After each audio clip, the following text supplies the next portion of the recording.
Thank you. My name is Lamin Jai, and this is News Review. Coming up today, tenants in the Kanifing municipality have been explaining to the FATU network how they have been faring amid the coronavirus pandemic or crisis. Where also students of the University of the Gambia share their thoughts on online lessons recently rolled out for them.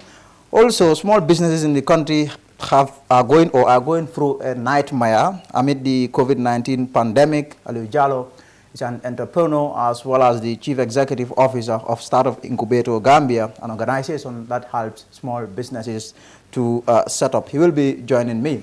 But first, as usual, I will quickly go through the papers. I have the Standard. I also have the Point. We will see what they are reporting on today. Senegalese ambassador speaks on rape allegations against staff. Major changes in the civil service. TRRC presents interim report. Soldier fires shot to scare drug law officers.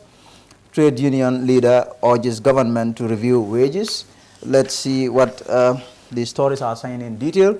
So according to the Standard, the Senegalese High Commissioner in the Gambia, Basiru Sen, has told the Standard that his office will not yet take any action on the defilement allegations against a member of staff of the embassy until the outcome of police investigation is obtained. On Tuesday, this paper reported the case of a 41-year-old diplomat who was arrested and detained following allegations that he raped a mentally imbalanced 17-year-old girl.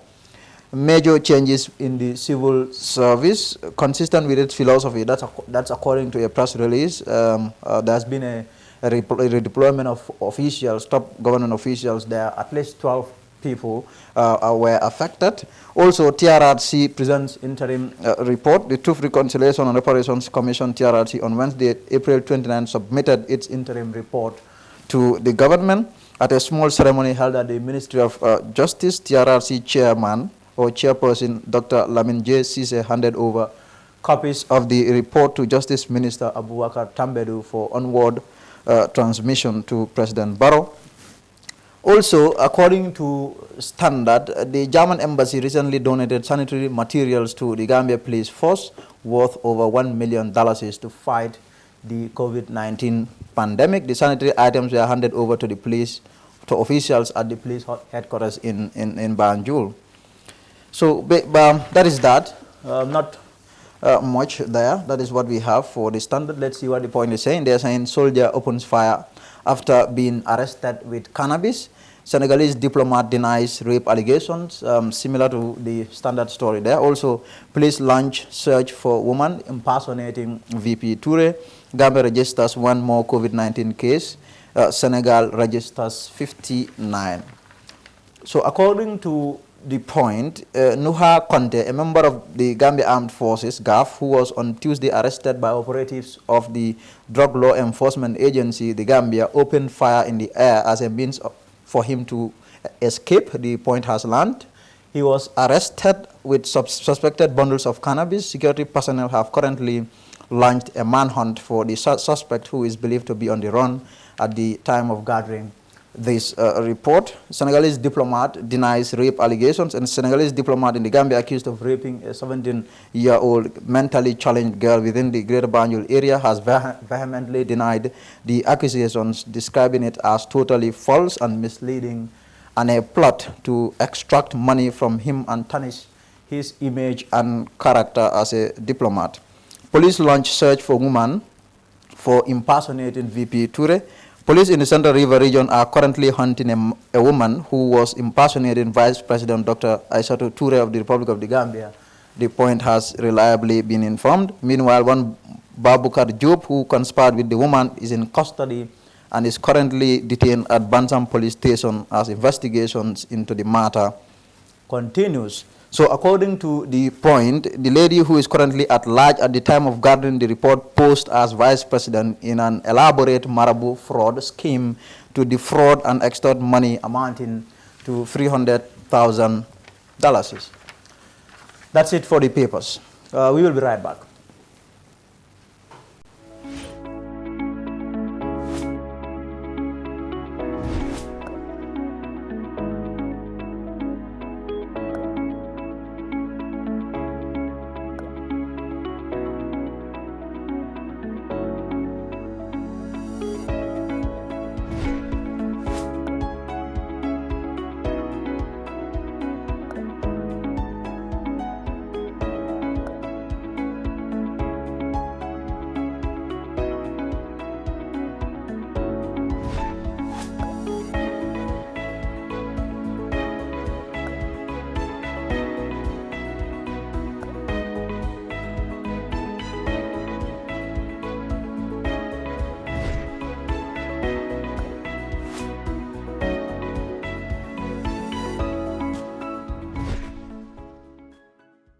Thank you very much. So the coronavirus pandemic there is pushing tenants to the very brink of uncertainty there. But while some landlords have been quite understanding towards their stay-at-home tenants or those that have gone out of employment as a result of the crisis there, you have some that are really not understanding. Some tenants and one landlord spoke to the Fatu Network today. Waaw mbiri luwaas bi moom bu fekkee ne corona am na foog mu doy waar te wax dëgg yàlla gis nga time bi nit ñi doon liggéey wàññeeku na yëngu-yëngu amut ñun ci jumaa yi lañ nekkoon di jiite ren waxtu bi daf ma daan fekk may firi alquran daara maa ngi am daara alquran boo xam ne lu ma tonteet xale moom fa tëj nañ ko tëj naa ko bañ commencé tëj rek laa ko tëj man xaaruma police ñëw di ma tëj naa ko loolu da ngaa gis ne fi nga daan yëngatu yëpp day wàññeeku waaye yàlla def na nag borom kër gi ku baax ci ñun la taxawuñu nag ñëwul xëy rek ne bàyyi force ngeen fay ma gis nga weer bale passé sax fayaguma waaye dafa understand na ne dëkk bi ni mu demee la waaw wax dëgg yàlla nekkul duñ taxaw beneen kër bële tam suma néeg bi nekk nga xam ne foofu la suma alxuraan yeeg yëpp nekk boobu tam maa ngi koy fay waaye borom tam ba léegi gisaguma ko parce que amaguma xaalis demaguma foofu waaw kon bu fekkee ne corona bi ñëw na jafe-jafe dëgg-dëgg am na ñi daan liggéey moo xam bitig la moo xam imaam la moo xam yëpp sa am dafay wàññeeku. feebar bi nukkul pi a feneen boobu ma ngi sant yàlla alhamdulilah du fii rek soo moo ki fii la moo ko fii la du fii rek el ho muñ rek feebar su ñëw dina xawas bu soobee yàlla bi après luwaas bi soo ci am na xaalis dana koy barankir du sana ma waxuma léegi su war deena moo su dee xaalis bi wër bi deena soo ma amu xaalis léegi xaar bu ci kanam taale nga am xaalis nga fay ma jamono wuñ toll nii sikki naa la kandoo waaye ñun rek sant yàlla bu baax a baax ñun kër gu ñu nekk ni moom borom nitom fe nga bëri na Gambia matul ñetti kër gi koy wut ci Gambia kër bi moom nitom bëriwul si àdduna parce que mosuñu sonal ci dara mosuñu laaj luwaas ñun ñooy dem di ko joxi waaye luwaas moom mosuñu laaj sonal si luwaas moom ñun ci kër gu ñu nekk ni wax dëgg yàlla loolu moo amu fi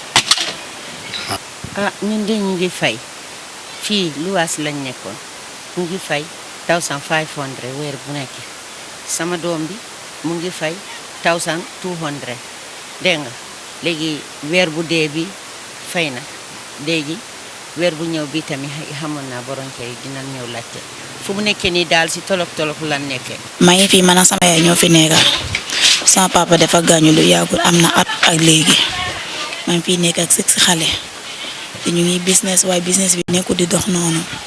te dañuy fay luwaas weer bu dee te dañuy lekk sax mooy loolu nit ñi baax yi ñoo ñu jàppale waaw te loolu dafa metti torop dangay business toogu lekk pour jaay doo gis kan koo koy jaay loolu tam problème bu metti la nga xëy ëllëg war a dem marché doo am dara looy yóbbu marché weer koor bi metti na torop. dëgg la suma luyaas yi dëgg moo neex yàlla foog ma def leen comme suma doomi ndey parce que amul góor amul jigéen ñëpp dañ ma def kilifa dañ ma téye kenn sonnalu ma musuma am lu ma naxari ki suma luyaas yi dañ ma téye jàppale ma lu xew ñu jóg a man lu nekk ñu defa man aleel nag moom dafa jeex kër koo gis sa kër am na kër fi lañ koo bàyyi man lii suma dee suma bàyyi tax ma am ko bu doon man rek duma ko am suma njaboot gaa ngi àll soo demee bitim réew suma njaboot suñu njaboot yëpp a ngi fa te ñoom it luyaas lañ soo ñu ngi wëcc kër fii keneen nit noonu soo amee luyaas dafa la moom ndànk rek ngeen jaamoo soo defee lu la naxari nga wax ko xuloo xeex du ñàkk sax ci dëkk kon sant naa yàlla ba mbari du ma leen sonal ci affaire luyaas parce que dipeen ma sax ci xëj na du ma dipeen sax ci luyaas maa ngi dipeen ci yàlla at suma njaboot gi at suma doomi caame yi waaye nag buñ ma joxe daan ma jox démba di ma jox borki démba tey buñ manqué mu war leen a muñal waaw suma luyaas du ma ko seeral dañ ma dee wàcc ci kër gi ne yow da nga dee maye luyaas mais yow ma luyaas damaa dem bàyyi ko fi li ma ci liggéey moom laay fekk àllaaxira waaw mbiri lu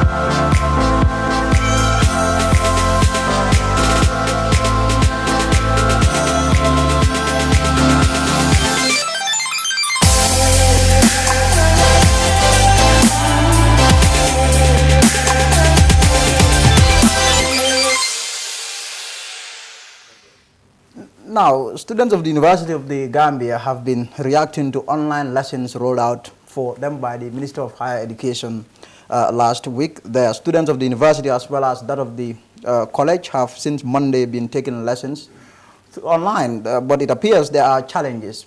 Here is what some of the students have been saying today. We started the online classes a couple of weeks ago now. It's doing well in the sense that for the first time I'm going into it. Being a student here, I think this is the third time, but I've never experienced it. But like with the online classes, UTG, it's doing very well. Oh yes, I'm enjoying it, absolutely.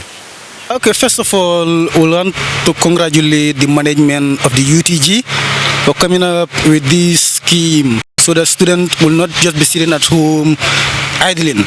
Yeah, the online classes is a big challenge for some of our students, much especially like he said, the first year students and the second year students.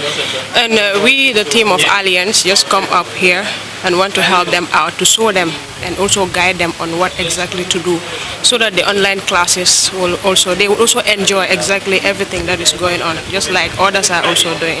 The one difficult aspect of it is like somebody like me, I'm doing the finance.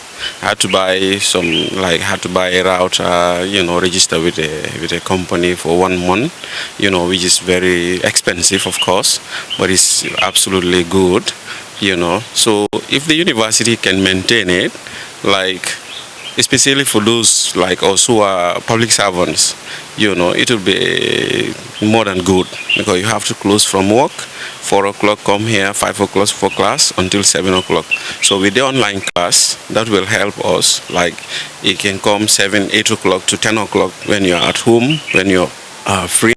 Yeah, it will do well, absolutely. So I'm recommending it, even after the aftermath of the COVID, the university can still venture into the online classes. I appreciate it very well. That is very true. As you can see students standing, and they've been here since in the morning. Some people had problem with registration. Some people had problem with megabytes. They've registered and they did not receive their megabytes. Some of them did not have their SIM cards customized, and some of them don't understand the process. So we are also busy in the distribution process, because there are a number of students who complained that they don't have SIM card. As a result of that, the University of the Gambia Students Union, in collaboration with the admin and the task force committee, decided to procure some SIM cards for these students. So, but because the process is so tedious and is very much slow, that a large number of students are losing their contact hours with the lecturers, UTG Interschool Alliance for Change, the team which I head, we decided to establish a committee, a voluntary committee that is providing support for students who are faced with difficulties in this online lecture program. So we just providing voluntary service. You can see we've been here since 8:30.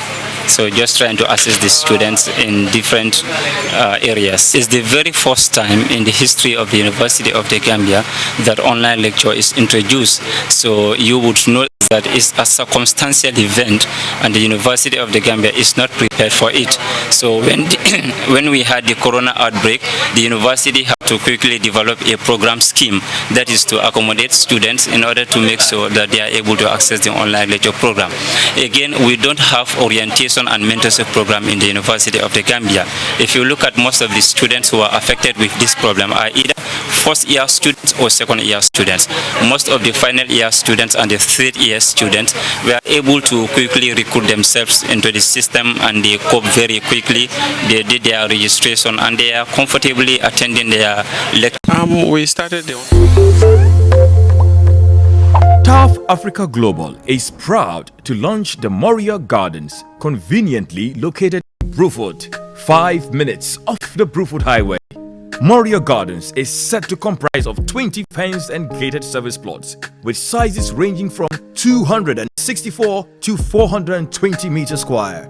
Unique features include water and electricity infrastructure, solar street lights, all-weather roads and scenic gardens.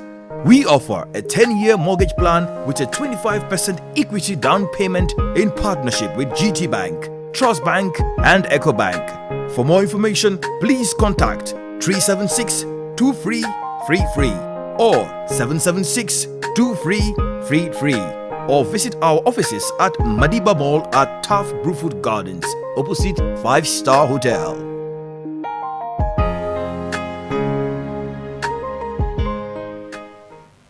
So, Professor Per Gomez, who is a lecturer at the University of the Gambia, has actually hailed the online classes or lessons there as a great idea, while also revealing that students who do not have smartphones have been given loans of up to $5,000 to buy smartphones and be part of classes. Too IT friendly. At the end of the day, they are forced to do so because of circumstances. So the first week, it's expected that they will face challenges. Number one. Number two, you're having some who did not register before. So up to the last minute, they have to register, and so find now to understand what transpired in between. So it takes time for them to do so. Then number three, you have some who also registered 2 telephone numbers, and maybe expecting that we're going to send them megabyte 1,500 to each of these lines, and we were able to detect that through our IT and the GSM operators. So we block those people, because remember, this is taxpayers' money, so we cannot allow the funds to be utilized anyhow. There must be checks and balances. So we were able to detect up to more than 100 students. So now we are calling them to come, and then they tell us which one they want to use from those 2 lines that they have submitted. And once that is done, we will clear them, and then the GSM operators will send them megabytes. And the other thing also was you have a certain number of students, not that much, around 28, something like that, who fall under the category of needy because they did not have smartphones. So what to do with them? And we did not want to leave anybody behind. So the university decided to come up with loans, and the student union made a pledge, and we were able to now give them $5,000, effective today, for them to go and buy any phone. But we will give them the money, so it's up to them to choose each phone there. But it's a loan. And just to allow them that, to have this opportunity, and so that they will be in the same level with their colleagues, also being in their comfort zone and to attend the lectures. Thank you, Professor. What would you have to say about the online classes in general? Well, it's a very good initiative, excellent one for that matter. It's a good alternative. And I can tell you that things will never be the same again. Lecturers will no longer be teaching like before during your time. Things, obviously, they will be using technology. And because some who are not very keen on this issue now have, realized the potentials that this technology can offer. And we are already planning ahead, thinking about post-COVID-19, what next, using technology. And we need to have the IT infrastructure in place to run distance learning programs and all those stuff, and using maximally these opportunities for some of the key professors out there, also in America, in Europe, who would want to step in to help. So we can make good use of those people. Remember, we spend a lot of money buying their air tickets to come, especially for our graduate program, masters and PhDs. So here, with this type of programs, we are going to develop a strong, robust, IT infrastructure post-COVID-19, and so that we will be running some of these programs, and the lecturer will not need to come, for some of them, to the Gambia. They will stay in the US, in the UK, or wherever. If you ever think of buying good quality meat at unbeatable price, think Magilac Butchers, your only suitable solution for quality meat for you and your family consumption. Our comprehensive range of meat products include minced meat, beef slices, top side, knuckle, rump steak, silver side, tenderloin, strip loin, and forequarter. We offer consistent value, quality, and service through animals grass-fed and bred, especially for their meat. This makes the meat much more tasty, succulent, tender, and easy to cook. All meats at Magilac Butchers are halal, including for the first time in the Gambia, the new Mongolian whole lamb, available only at Magilac Butchers. Rush now and visit Magilac Butchers on Caraba Avenue, opposite the Petrogas petrol station traffic lights. For inquiries and orders, please call 7688-688. That is 7688-688. Magilac Butchers, the home of quality meat and chicken products at unbeatable prices.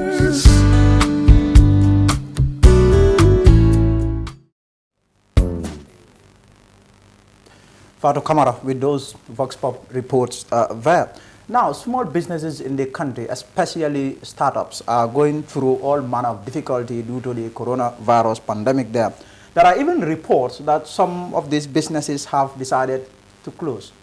I am now joined by Aliu Jallo. Aliu is an entrepreneur, but also the Chief Executive Officer of Startup Incubator Gambia there. Mr. Jallo, thank you for coming. Thank you. Well, thank you for inviting me. The small businesses, it's been really tough for them since this crisis started. Yeah. You work in this area. What can you tell us? Yes, I think the COVID-19 in generally affected our daily lives, has changed the world around. And small businesses are not an exception. And most of the businesses have reported, loss of sale as a result of the various lockdowns happening in the country. And as a result of this, there's a decline in their revenue, in the amount of money they're facing. And some of the ones that unfortunately did not start early in their business processes have definitely closed down as a result of the services, because especially those into the non-essential commodities. Because as well, they're also getting their financing to be able to mitigate, this risk. Yes. In most businesses and startups, there's in your business planning, there's a risk analysis. This is probably, you could say, was a risk factored by some of the businesses, but not most businesses would have actually forecasted such amount of impact of the COVID-19 response. This, in the results, left a lot of businesses in a very dire situation, and that needs response from both business support institutions and government organizations to help them. And I think the bulk of the work will also go in terms of the post-COVID-19 as well. This is seeing a lot of effort need to be directed towards helping some of these businesses and startups. And most especially, let's also look at the informal sector, the people who are actually selling day-to-day activities to get by. And this is some of the things that they are also very hardly hit by this pandemic. And you could see, let's say the school closures, some of the people in the tourism industry that were startups in the tourism industry, unfortunately, are no longer in existence because of the lockdown globally. And this affected drastically, I think according to the GT board, there's almost 42,000 people who are directly affected by the tourism industry. And as a result of this closure, these people are directly affected by this. And there should be efforts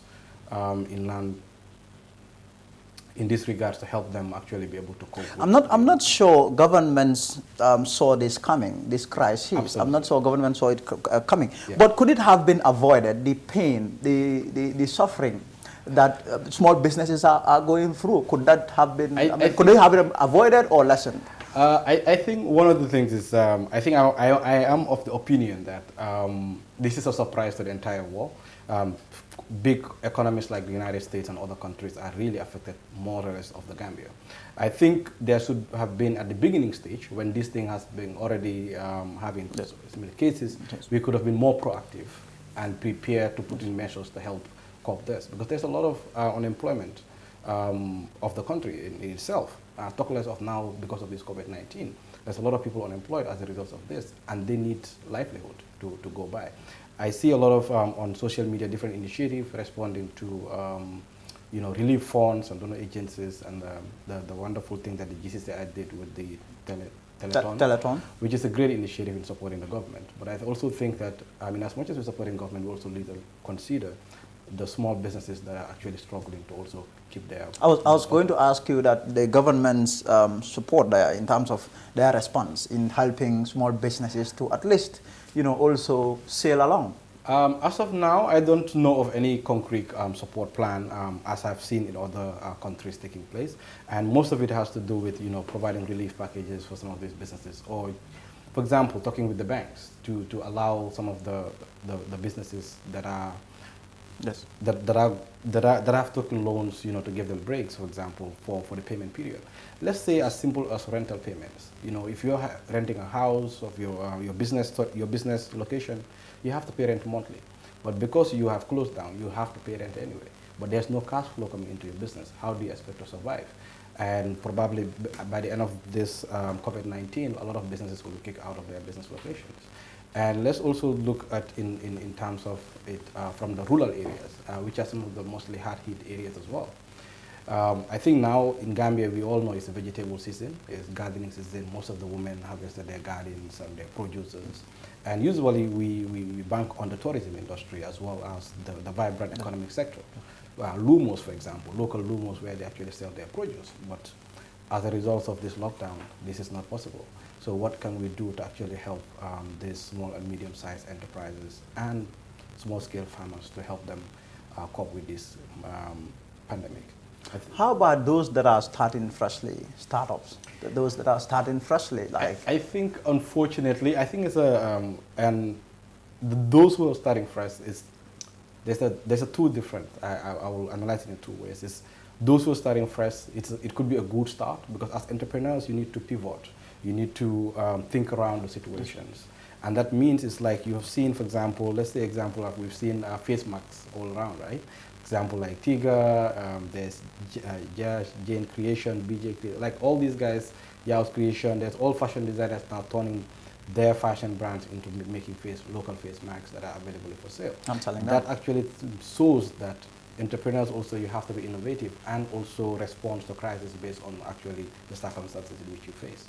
And this requires a lot of innovation, and it also requires a lot of institutions in this. And this actually is one of the reasons why we were also at the incubator, very passionate and to work with the African Development Bank initiative on Africa versus Virus, which was an online hackathon where we needed some Gambians also to participate in coming up with solutions to cope this problem.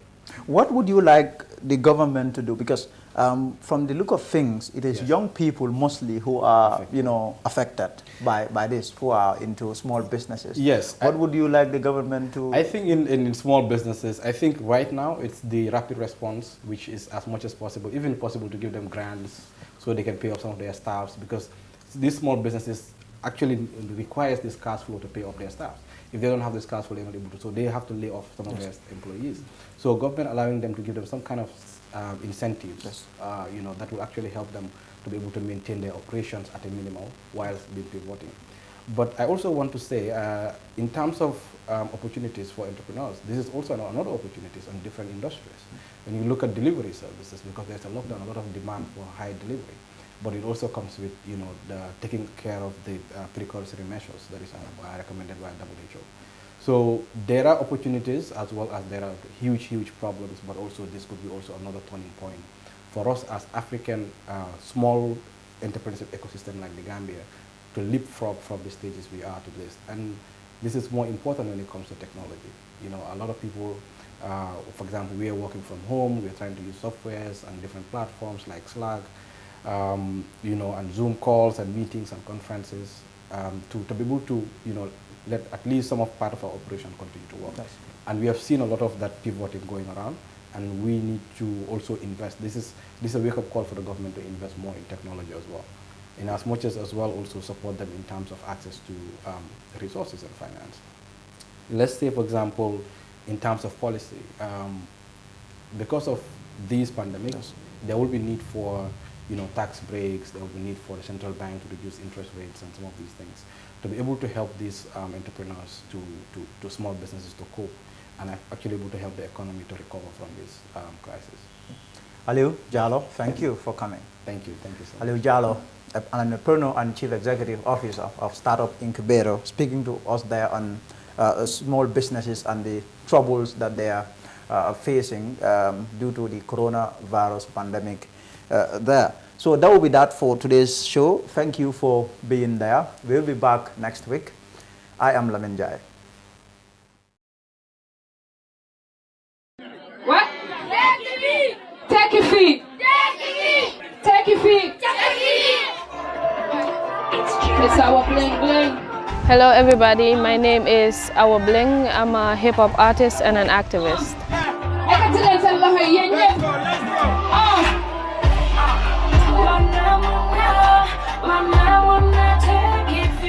I did the song called Take It Fee. No matter what, like you can make it in here. You can start up like businesses, you can create like job opportunities. Because you know, most of the time people are traveling, going through the back way. The song was about to tell them that you have to believe in yourself, you have to believe that you can make it in here. In my song, I gave examples of men who made it in here and especially women. We don't really have enough female artists around, so I thought like it would be really wise for me to use my music to talk about things that really are affecting young people.